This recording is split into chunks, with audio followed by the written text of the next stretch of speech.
Hi there everybody, welcome to another video. In today's video I have this Volvo XC70. This is a 2007 model. I'm just going to show you the location of the color code.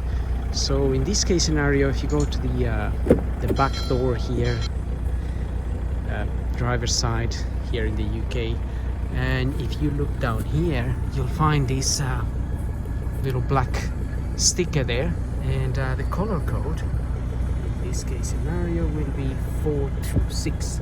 So those little three numbers there, 426, which in this car will be equating to this silver, and that's pretty much it really. That's where you can find it.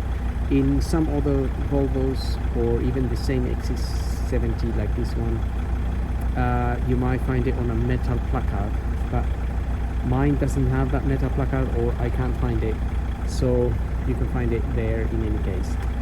So anyway, I hope the video helps. Don't forget to subscribe, and we'll see you on the next video. Thank you for watching.